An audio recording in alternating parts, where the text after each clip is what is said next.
إن الحمد لله نحمده ونستعينه ونستغفره ونستهديه ونعوذ بالله من شرور أنفسنا ومن سيئات أعمالنا من يهده الله فهو المهتد ومن يضلل فلن تجد له وليا مرشدا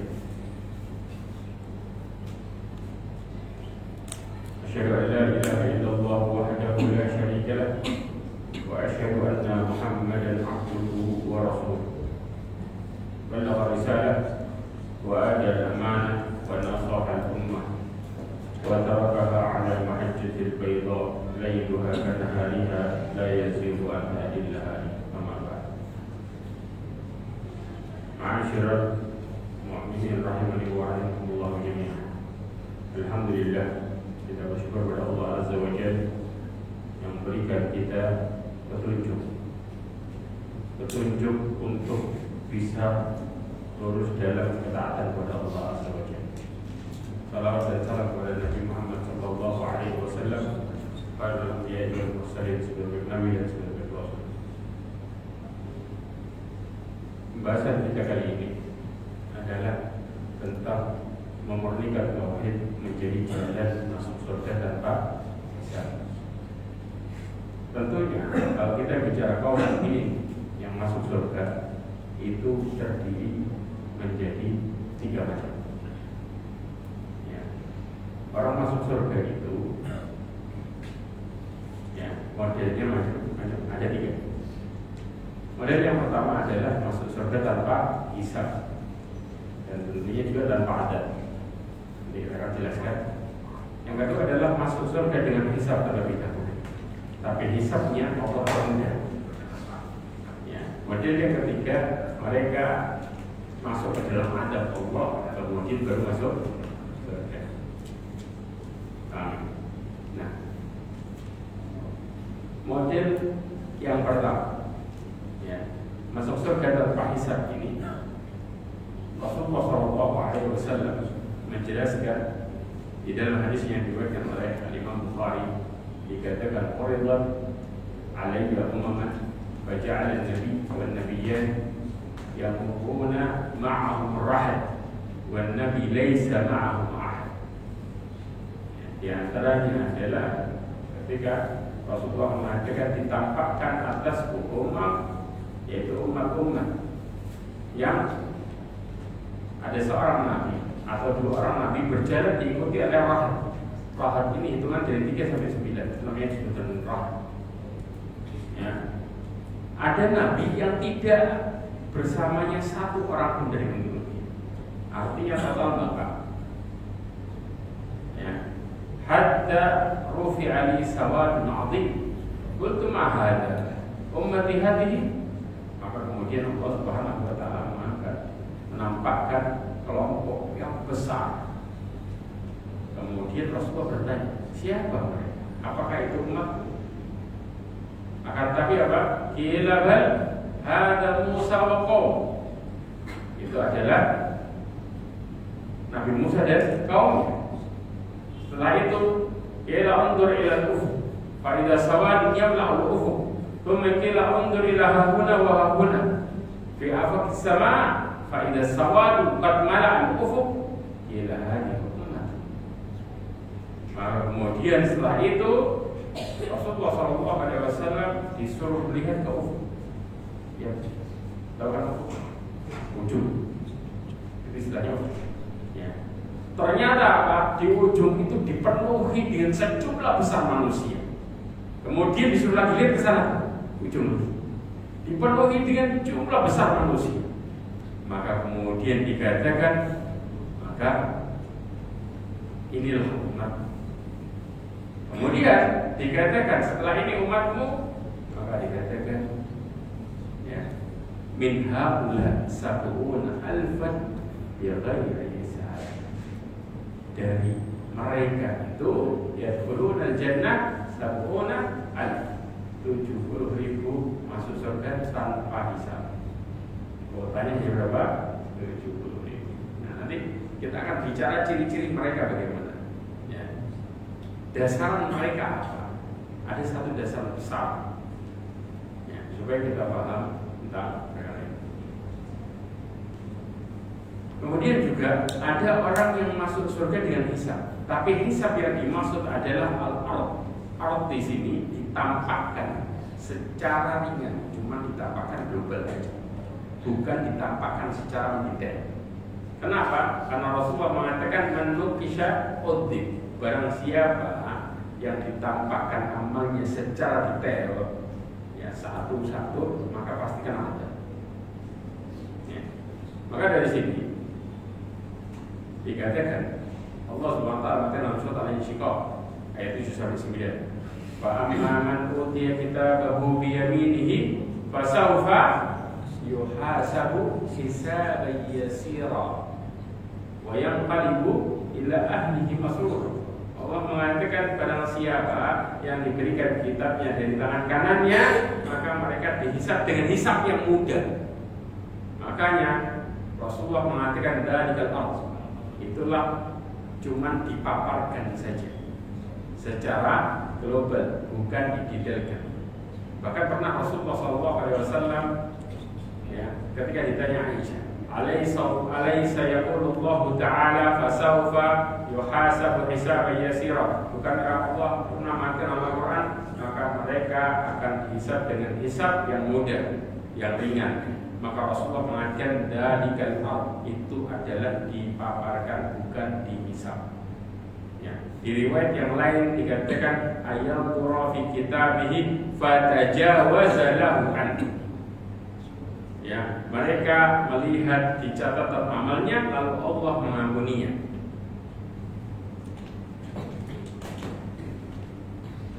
Makanya coba perhatikan Allah Subhanahu wa ta'ala menjelaskan ya, tentang bagaimana ketika mereka itu dipaparkan amalnya dengan mudah. Dalam surat Al-Haqqah ayat 19 sampai ayat 20, Allah Subhanahu wa ta'ala mengatakan fa amma man utiya kitabahu bi yaminihi fayaqulu ha umqra'u kitabiyah inni dhanantu anni mulaqin hisabiyah. Di dalam tafsir Al-Imam Ibnu Katsir mengatakan bahwa orang mukmin itu diberikan catatan amalnya di sebelah kanannya, lalu Allah Subhanahu wa ta'ala menutupinya. Kemudian dia mulai membaca keburukan amalnya. Ketika dia melewati amal buruknya, maka wajahnya menjadi takut. Ketika dia melewati amal baiknya, maka kemudian wajahnya berseri-seri.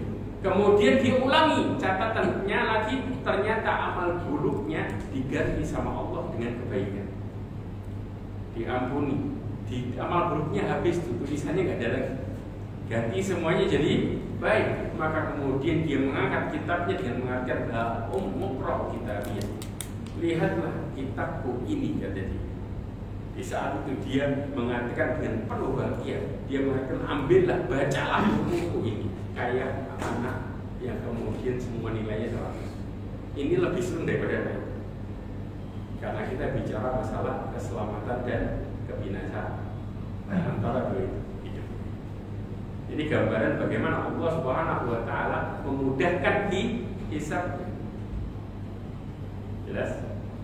Kemudian bahkan di riwayat yang lain Rasulullah SAW mengatakan innallaha yudnil mu'min fayadau alaihi kanafahu, sesungguhnya Allah Subhanahu wa ta'ala mendekat dirinya kepada orang mukmin, lalu Allah meletakkan tutupnya. Yang dimaksud apa? Sayap burung untuk digunakan menutupi dirinya dan tutupnya. Kenapa? Allah Subhanahu wa ta'ala menaungi dia, sambil kemudian menutupinya dan berkatanya cuma antara dia dengan Allah Azza wa Jalla. Dikatakan di sini ada ribuan dan ditanya, apakah engkau mengenal dosa ini? Maka dia mengatakan, na'am ayah, ya saya kenal. Ditanya lagi, ata'rifu dzamban kada, kenal enggak kamu sama dosa ini? Dia mengatakan, nah, ya, saya kenal. Tanya lagi, hatta ifudan berkata, hatta donantu annahu, sampai aku mengira dia bakal celaka. Karena yang ditanya apa? Dosanya, bukan amal saleh. Maka kemudian di saat itu Allah SWT mengajar, sadartuha 'alaika fid dunya wa ana aghfiru laka. Dulu saya tutupin dosa di dunia. Hari ini aku ampuni engkau. Itu yang disebut ditapakkan dan dimudahkan. Allah tanya cuma dosanya apa? Tentu tanya, tahu kenal ini ya, kenal ini nggak kenal ini. Dia kenal, iya saya melakukan. Setelah itu Allah mengatakan dulu ditutupin, hari ini. Ini orang mukmin yang dihisab tapi hisabnya model. Ya.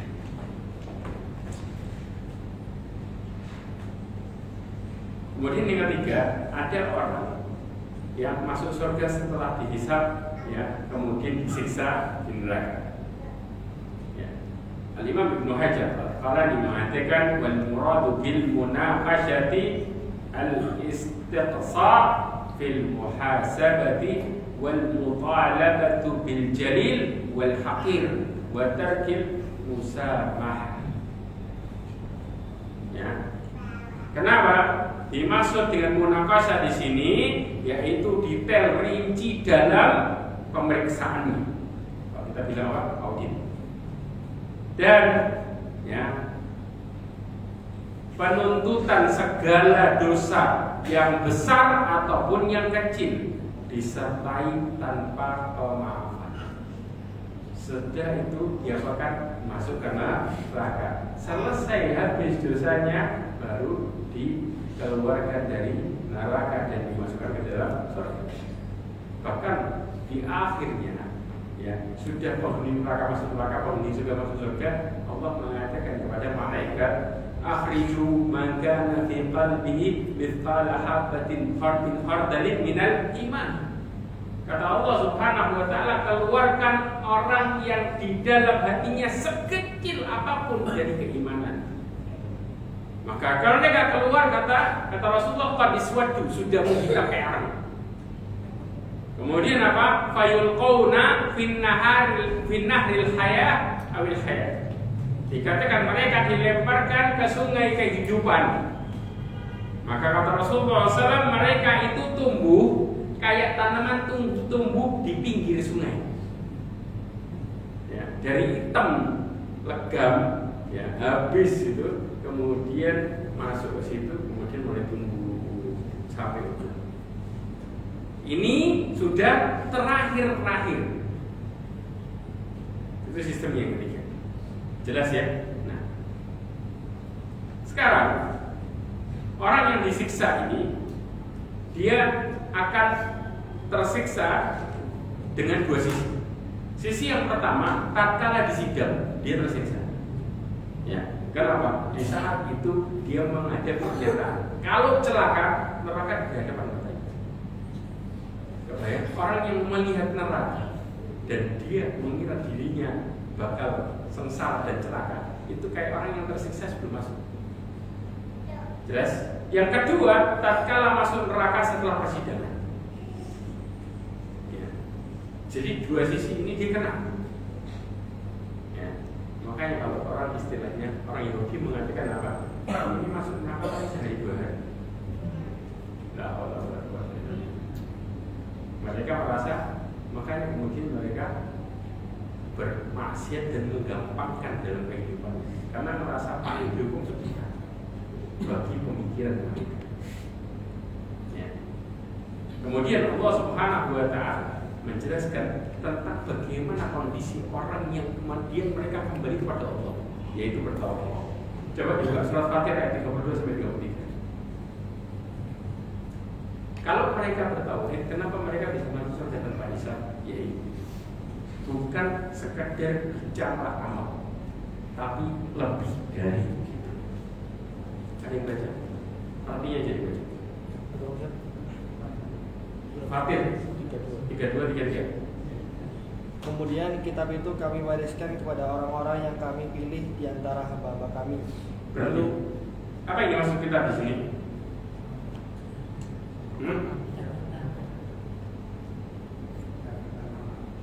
Kitab di sini, ya, kitab di sini adalah ketentuan hidup dari mulai Taurat, Injil, Quran, paham ya? Kami wariskan, ya, kepada hamba yang dipilih di antara hamba-hamba kami. Artinya orang yang diberikan kitab dan diamalkan, mereka yang bisa mengamalkan, mereka adalah orang-orang pilihan. Nah, manusia dalam mengamalkan itu terbagi menjadi 3 jenis manusia. Lanjut lagi. Lalu di antara mereka ada yang menzalimi diri sendiri. Nah, Allah mengatakan faminhum zalimun li nafsi. Paham ya? Orang yang zalim itu adalah mereka yang mengesampingkan aturan nunda, ngelakuin tapi itu tidak sama dia. Kemudian waminhum, ada yang pertengahan. nah waminhum muqtasid. Dia melakukan tapi apa? Melakukan yang wajib dan meninggalkan yang haram. Paham ya?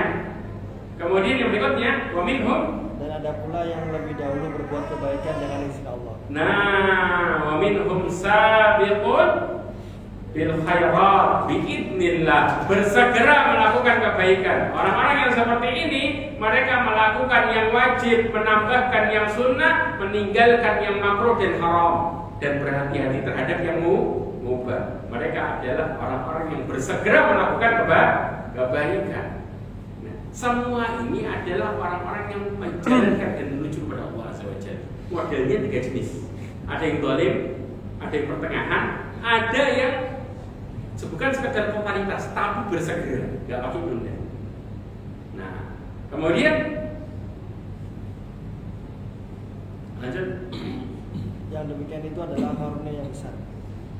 Terus mereka akan mendapat surga Aden. nah, terus mereka masuk ke dalamnya. Di dalamnya mereka diberi perhiasan gelang-gelang dari emas dan mutiara. nah, terus Dan pakaian mereka di dalamnya adalah sutra. paham di sini. Maka mereka pun mendapat surga.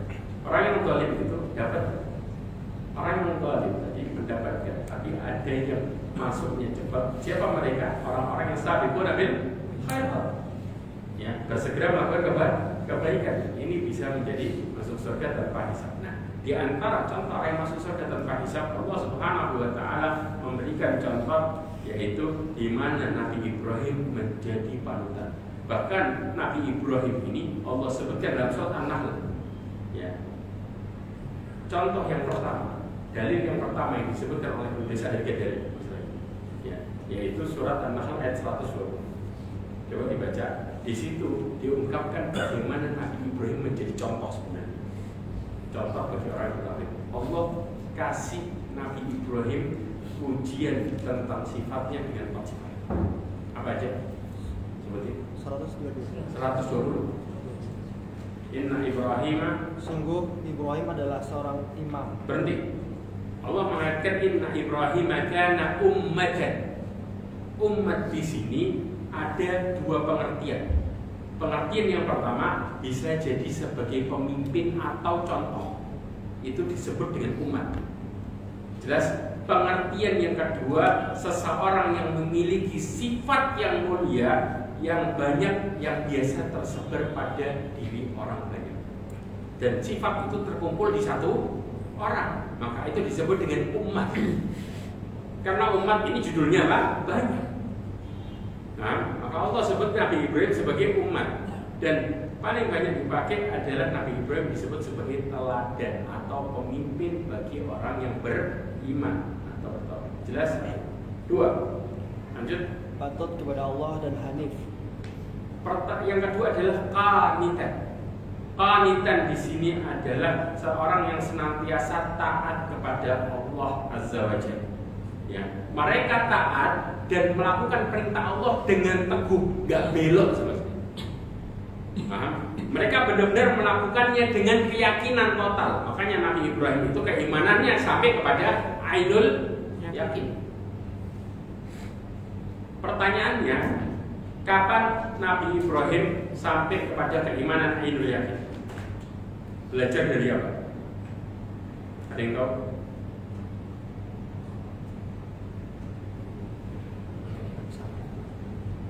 Huruf. Hah? Huruf. Persis. Al-Baqarah 260. Coba dibaca. Di situ Nabi Ibrahim baca. Maka di saat setiap perintah Allah nggak pakai nunda, karena benar-benar yakin cara Allah. Baca. Dan ingatlah ketika Ibrahim berkata, Tuhanku, perlihatkanlah kepadaku bagaimana engkau menghidupkan orang mati. Nah, terus Allah berfirman, belum percayalah engkau? Dan Ibrahim menjawab, aku percaya, tetapi agar hatiku tenang, dia Allah berfirman. berarti agar hatiku tenang. Tenang di sini maksudnya mencapai kepada keimanan yang benar-benar yakin, yang disebut dengan ainul yakin. Jelas? Terus kemudian Allah perintahkan apa? Ya Allah berfirman, kalau begitu ambillah 4 ekor burung, lalu cincanglah olehmu, kemudian letakkan di atas masing-masing bukit satu bagian. Berarti Anda bisa bagian 4 burung dara. Ya, 4 burung dara ini, ya, pertama sembelih dulu. Kepalanya itu di tangannya Nabi Ibrahim. Jelas? Kemudian 4 badannya disuruh nyincang. Kemudian habis itu disuruh nyambung. Jelas? Kalau secara akal, kira-kira itu bisa balik. Mustahil. Akal. Kita bicara tentang Allah yang maha berkehendak. Ayahul lahu kun. Maka kemudian letakkan di setiap bagiannya di ujung gunung. Ini bicara di mana? Di Mekah. Paham ya? Perbukitan di ujung gunung satu. Terus lanjut. Kemudian panggillah mereka, niscaya mereka datang kepadamu dengan segera. Allah mengatakan ya'ti nagasa'ya. Apa yang terjadi? Disebutkan. Coba tafsirnya nanti. Ya. Kepalanya itu di tangan Nabi Ibrahim. Itu burung itu bersatu di depan Nabi Ibrahim. Sampai jadi satu, kemudian dia mengepakkan sayapnya sambil menyocokin kepalanya satu-satu. Cocok, terbang, cocok, terbang, cocok, terbang. Kayak film. Di depannya Nabi Ibrahim. Gimana orang tak mau yakin dengan begitu kuat keyakinan? Maka Allah tunjukkan, ya, janjinya dengan ditunjukkan apa? Tanda kekuasaan. Makanya kita disuruh berzikir dengan diantaranya mengingat tanda kekuasaan Allah supaya menimbulkan keyakinan di balik itu. Jelas? Terus yang berikutnya, balik lagi ke pelajaran yang tadi. Nabi Ibrahim yang ketiga adalah disebut sebagai Hanif. Hanifah di sini Al-Imam Ibnu Katsir mengatakan ayat mutahannifan anisyirk wa qasidan ilal iman. Yang disebut hanif itu adalah seseorang yang jauh dari kesyirikan dan condong kepada keimanan. Itu disebut dengan hanif. Ya. Maka mereka yang condong kepada tauhid, bahkan Syekh Abdul Razak bin Abdul Muhsin Al-Abbad, mereka condong kepada apa? Condong kepada ketaatan, ya, condong kepada petunjuk, ya, condong kepada kebaikan. Mereka disebut dengan hanif. Ya. Terus yang berikutnya sifat yang keempat, dan dia bukanlah termasuk orang musyrik. Nah, bukan termasuk orang musyrik. Maksudnya apa? Ini menunjukkan bahwa Nabi Ibrahim selalu dalam kondisi bertauhid setiap saat, sama sekali tidak pernah berbuat syirik. Selalu. Jadi apa-apa ke Allah, apa-apa ke Allah. Setiap perintah dilakukan. Bahkan saking sayangnya sama keluarga, sampai Allah Subhanahu wa taala buktikan ketika Nabi Ibrahim meninggalkan keturunannya di lembah, maka Nabi Ibrahim saat itu bertawasul dengan amal saleh. Apa permintaan pertamanya? Surat Ibrahim ayat 37.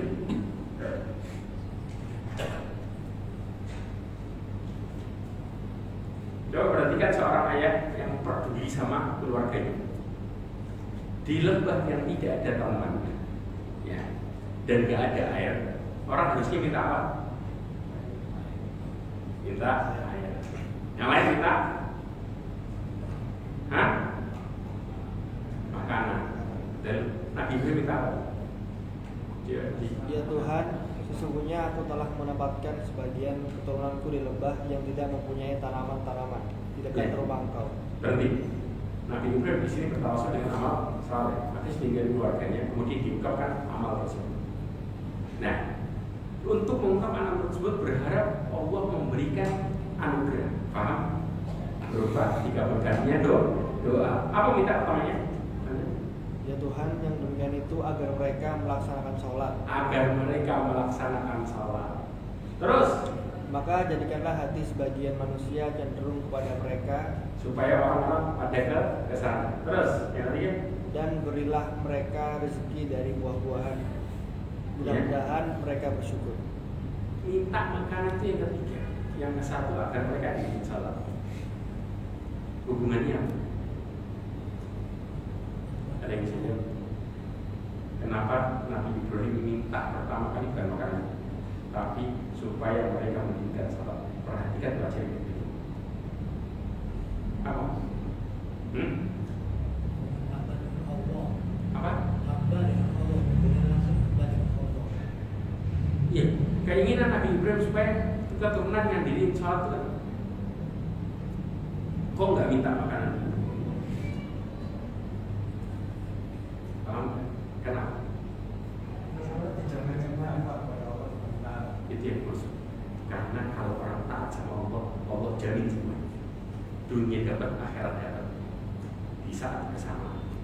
Tapi kalau seseorang kepingin dunia, akhirat belum tentu. Tetapi ketika dia berharap di akhirat kepada Allah, maka Allah jamin dunia akhirat. Makanya Allah mengatakan minhum may yaqulu rabbana atina fid dunya wa ma lahu fil akhirati min khalaq. Ada orang yang berdoa, ya Allah berikan aku di dunia dan berikan aku mendapatkan apa-apa di akhirat. Wa minhum may yaqulu rabbana atina fid dunya hasanah wa fil akhirati hasanah wa qina adzabannar. Ada orang yang berdoa, ya Allah kasih kebaikan di dunia, kebaikan di akhirat, dan jauhkan dari api neraka. Maka inilah yang dilakukan sebagai seorang ayah yang sayang sama Allah. Karena mereka kalau taat sama Allah, Allah yang jamin dunia akhirat. Kebaikan, permintaan yang ajaib, permintaan yang cerdas luar biasa karena bertauhid kepada Allah. Maka Allah atur permintaannya sedikit. Ya, lanjut. Dan Allah Subhanahu wa Ta'ala setelah itu menganugerahkan Nabi Ibrahim 5 kemuliaan. Terusin An-Nahl 121.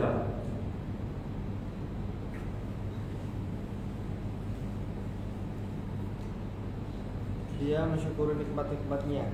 Allah telah memilihnya dan menunjukinya ke jalan lurus. Ijtabahu. Yang pertama adalah Allah telah memilihnya. Satu. Jelas? Yang kedua, menunjukinya ke jalan yang lurus. Wa hadahu ila siratin mustaqim. Allah menunjukinya kepada jalan yang lurus. Tiga. Dan kami berikan kepadanya kebaikan di dunia. Allah mengatakan wa atainahu fid dunya hasanah. Kami berikan kepadanya kebaikan di dunia. Terus, dan sesungguhnya di akhirat dia termasuk orang yang saleh. Nah, di akhirat termasuk orang yang saleh. Wa innahu fil akhirati laminas salihin, yaitu termasuk penghuni surga. Karena akhirat itu tempat orang yang saleh cuma satu. Di mana? Makanya ya, dikatakan orang yang diberikan kebaikan di dunia, maksudnya apa? Semua penganut agama yang dari langit memuji dan mengakui Nabi Ibrahim. Bahkan sebagian mengikuti Nabi Ibrahim. Jelas. Rasulullah diperintahkan sebelumnya untuk ikuti apa?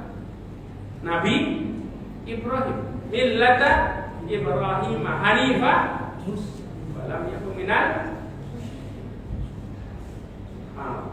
Ini yang terjadi. Maka Allah jadikan Nabi Ibrahim sebagai contoh dari agama-agama lain yang semuanya nyebutin satu-satu tentang Nabi Ibrahim. Dan diperintahkan ngikutin siapa? Contoh Nabi Ibrahim. Makanya Nabi Ibrahim disebut sebagai Khalil. Jelas ya? Dan yang kedua, ya, mu'allif menukil surat Al-Mu'min ayat 59.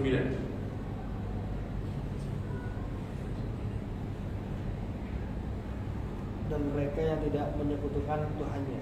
Nah, orang-orang yang bicara masuk surga tanpa hisab, ciri-cirinya adalah mereka yang tidak menyekutukan Allah sedikit pun. Ya. Allah Subhanahu wa taala sebutkan secara detail di ayat surat Al-Mu'min ayat 50 sampai 60. Coba dibaca. Dan mereka yang memberikan apa yang mereka berikan. Innal ladzina hum min khasyati rabbihim musyfiqun. Sesungguhnya orang-orang yang karena takut azab Tuhannya mereka sangat berhati-hati. Nah, orang-orang yang berhati-hati karena takut akan azab Tuhannya. Terus dan mereka yang beriman dengan tanda-tanda kekuasaan Tuhan. Yang kedua, selain mereka takut, ciri-cirinya mereka beriman dengan tanda-tanda kekuasaan Allah Subhanahu wa taala. Meyakininya. Jelas? Yang ketiga. Terus dan mereka tidak menyekutukan Tuhannya. Tidak menyekutukan Allah Azza wa Jalla. Terus yang keempat. Dan mereka yang memberikan apa yang mereka berikan, yaitu sedekah dengan hati penuh rasa takut. Mereka maksudnya ketika Allah Subhanahu wa taala mengatakan walladzina hum ketika Allah mengatakan walladzina yu'tuna ma ataw wa qulubuhum wajilan annahum ila rabbihim raji'un. Mereka ya melakukan ya memberikan apa yang telah mereka berikan dengan hati yang takut. Di saat ayat ini ya turun, maka kemudian Aisyah bertanya pada Rasulullah SAW, apakah yang dimaksud itu orang-orang pezina? Kenapa melakukan kemudian mereka dalam posisi ketakutan? Kata Rasulullah, bukan itu yang dimaksud. Apakah kemudian orang-orang yang melakukan dosa besar? Kata Rasulullah, bukan itu yang dimaksud. Yang dimaksud adalah mereka adalah orang-orang yang berpuasa, orang-orang yang sholat, orang-orang yang mendirikan ibadah, dan mereka ketakutan kepada Allah. Takut ibadahnya nggak diterima. Ya, itu adalah ciri-ciri mereka yang benar-benar Allah perhatikan. Jadi ibadahnya membawa kepada rasa takut. Justru orang yang ibadah, habis ibadah ngerasa aman itu yang bahaya. Berapa banyak orang-orang habis ibadah ngerasa aman akhirnya nyepelin ibadah. Datang perintah putar dulu. Kenapa? Gampang masuk surga gampang. Tapi kalau para sahabat dan yang lainnya, ketika mereka diterima sama Allah, Allah memasukkan dalam hatinya rasa takut. Makanya Imam Ibnu Qayyim Al-Jauziyah mengatakan, ghayatul khauf ghayatul ta'ah ma'a ghayatul khauf. Puncak ketaatan itu akan terjadi bersama dengan puncak rasa takut. Semakin seseorang taat kepada Allah Subhanahu wa taala, mereka akan semakin takut kepada Allah. Bahkan Abdullah bin Mas'ud sampai mengatakan apa? Kafa khasyatallahi ilma. Cukuplah rasa takut kepada Allah disebut sebagai ilmu yang sebenarnya. Jadi kalau mereka menuntut ilmu dan ilmunya bermanfaat akan menimbulkan rasa takut. Justru kalau mereka menuntut ilmu kemudian tidak takut maka bahaya. Ada tanya di sini. Jelas? Nah, masih ada waktu? Masih ada. Lanjut sendiri. Kemudian Allah Subhanahu wa taala menyebutkan sifat-sifat yang tadi adalah orang-orang yang memurnikan tauhid. Ya. Makanya Allah SWT mengatakan dalam surat Al-Mu'minun ayat 61-nya di akhirnya Allah mengatakan ulaika yusari'una fil khairat wa hum laha sabiqun. Coba dibaca. Mereka itu bersegera dalam kebaikan-kebaikan. Nah, terus dan merekalah orang-orang yang lebih dahulu memperolehnya. Orang-orang yang lebih dahulu memperoleh. Bersegera melakukan kebaikan. Mereka yang lebih dahulu memperolehnya, yaitu memperoleh surga. Duluan, karena seimbang sama usaha yang dilakukannya sambil diiringi dengan rasa takut. Justru Allah kasih istiqomah hamba lewat rasa takut. Semakin dia takut, semakin akan nambahin amal. Semakin ngerasa aman, semakin bisa berhenti. Jelas sampai sini. Dan yang terakhir, ya, adalah dari Husain bin Abdurrahman. Suatu ketika ya berada di sisi Sa'id ibn Jubair. Kemudian bertanya, siapa di antara kalian yang melihat bintang jatuh semalam?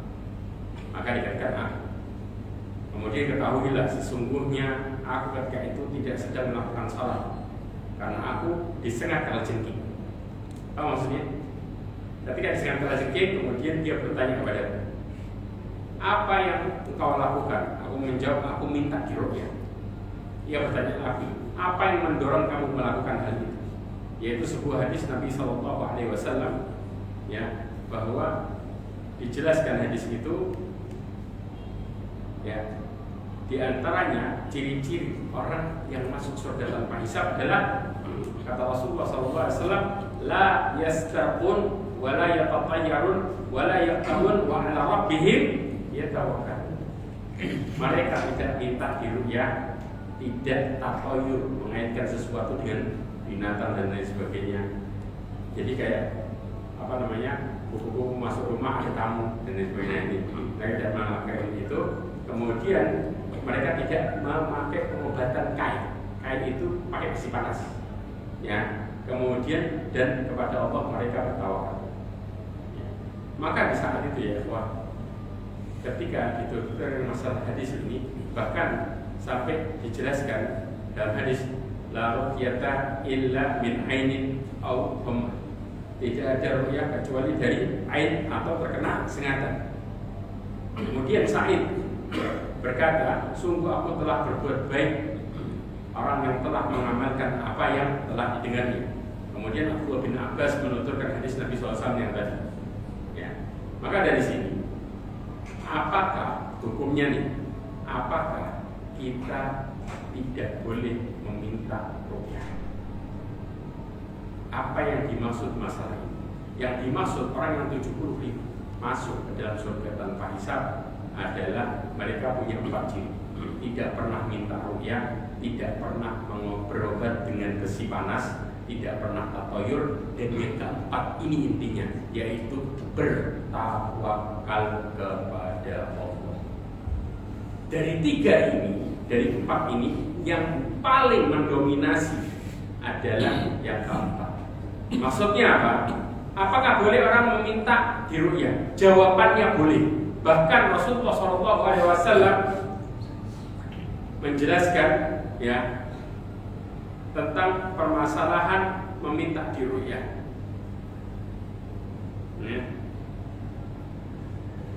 Orang yang meminta diruqyah ini mereka yang tidak, yang mereka tidak bisa masuk surga tanpa hisab, mereka yang tergantung dengan ruqyah orang lain dan tidak bertawakal kepada Allah. Jelas sekarang. Jadi intinya bilang tawakal ngandalin orang. Sedangkan Rasulullah SAW berbaik kepada sahabatnya, janganlah kalian suka meminta tolong kepada orang lain. Jelas. Kalau bisa dilakuin sendiri, lakuin. Pelajarannya di situ sebenarnya. Ya. Maka penyebab dari orang meminta pada orang lain untuk meruqyah adalah mengurangi kesempurnaan tawakal. Karena bentuk meminta-minta kepada orang lain mengharuskan dia merasa rendah di hadapan orang lain. Kenapa? Orang lain yang lebih baik dirinya nggak bisa apa-apa. Akhirnya ngapa-apa gantungin orang lain. Bukannya pasrah sama Allah, malah pasrah sama orang. Itu intinya sebenarnya. Pelajarannya di situ. Kenapa? Karena ruqyah ini boleh nggak? Sebenarnya boleh. Bahkan Syekh bin Baz rahimahullah mengatakan, walakinnal istirqa la yamna'u qawnahu minas sab'in. Orang yang meminta diruqyah tidak menghalanginya termasuk dari 70.000 orang masuk tanpa hisab. Tetapi apa? Wal istirqa talab ruqyah fa idza da'atil haja ila hada fala bas. Orang yang minta diruqyah kalau dia butuh nggak ada masalah. Dan itu tidak membuat dia keluar dari 70.000. Ya, jadi permasalahan bahwa Nabi SAW amara Aisyah an tastarqiya wa amara ummul aulad Ja'far an tastarqiya bi auladiha fala harja bidzalik. Bahkan Rasulullah SAW menyuruh Aisyah untuk meminta ruqyah. Bahkan Rasulullah menyuruh ibunya anak-anak Ja'far ibn Abi Thalib untuk meminta orang ruqyah anak-anaknya, dan itu nggak masalah. Yang nggak boleh kalau sampai ngerusak tawakal. Jelas? Itu yang sampai mengeluarkan dari 70.000. Harusnya dia pasrahnya sama Allah, ini malah pasrahnya sama orang. Sama aja sebenarnya. Kita datengin dokter, kemudian yakin sama dokternya, lupa sama Allah. Itu juga merusak. Paham ya? Kemudian yang berikutnya tentang pengobatan haid. Kenapa? Pengobatan dengan besi panas ini hukumnya makruh. Karena mirip dengan bentuk penyiksaan dengan api. Ya, makanya Jabir mengatakan Rumiyah Sa'ad ibn Mu'ad fi akhali qala fahamasahu Nabi sallallahu alaihi wasallam biyadihi bi mishqas ya thumma warimat fahamasahu tsaniyah. Sa'ad ibn Mu'ad ketika terkena apa? Panah di akhalihi, di lengan bawahnya. Jelas? Ya, maka Nabi SAW pun memberikan kain dengan besi yang panjang, ya. Kemudian luka tersebut bengkak. Maka kemudian Nabi mengkai lagi, ya, kedua kalinya. Jelas? Hadis riwayat Imam Muslim. Makanya kemudian Nabi juga pernah mengirim dokter atau tabib zaman dulu untuk mengkai. Dan Jabir dikatakan Marido Ubay bin Ka'ab Marodan. Ubay bin Ka'ab itu sakit waktu itu. Kemudian apa? Fa'asal ilaihi Nabi SAW. Rasulullah SAW ngirim apa? Tabiban, dokter. Kemudian fakawahu ala abhali. Maka kemudian dikai tepat di bawah lengan Ubay. Terjadi nggak? Terjadi. Rasulullah SAW sehingga kain itu diperbolehkan jika memang butuh. Bukan apa? Bukan seseorang itu melakukan kain tapi berobat untuk minta dikai dalam bentuk apa? Bentuk meminta dan ketergantungan kepada orang lain. Ini yang bermasalah. Makanya intinya apa? Bilang nyata wakal sama Allah. Itu yang membuat keluar dari 70. Jelas. Jadi orang selama ini kan tanya-tanya tuh, apakah minta diruqyah itu berarti jadi makruh? Kenapa nggak bisa masuk surga 70.000 kita Aisyah? Siapa bilang? Kalau pas kita butuh, benar-benar butuh, boleh. Yang nggak boleh itu kalau kita pasrah sama orang, lupa sama Allah. Itu yang bermasalah. Karena Rasulullah mengatakan wa ala rabbihim, di akhir hadisnya ya tawakkalun. Itu intinya. Makanya kenapa tatawur itu nggak boleh? Karena mereka gantungin nasibnya sama kejadian alam, bukan sama Allah. Hilang tawakal nggak di sini? Jelas hilang. Ketika ada burung apa gagak bersuara, siapa yang mau mati? Jelas. Seakan-akan penyebab kematian adalah munculnya burung gagak, bukan takdir Allah Azza wa Jalla. Ini yang merusak sebenarnya. Masalah ini, mudah-mudahan ini jadi belajar bagi kita semuanya. Ingat Allah Subhanahu wa Ta'ala memerintahkan kita untuk kembali kepada Allah dan bertawakal setiap saat. Karena sesungguhnya seseorang yang diberikan petunjuk oleh Allah, mereka yang bersandar kepada Allah setiap saat dan menggantungkan dirinya kepada Allah dan bukan berusaha sendiri. Mudah-mudahan ini jadi belajar bagi kita semuanya dan menambah keimanan kita. Mudah-mudahan Allah Subhanahu wa Ta'ala menjaga kita dari kesesatan dan juga fitnah, dan mudah-mudahan Allah Subhanahu wa Ta'ala menutup kita semua dengan husnul khatimah. Subhanallah wa bihamdika, asyhadu an la ilaha illa anta, astaghfiruka wa atubu ilaik. Wassalamualaikum warahmatullahi wabarakatuh.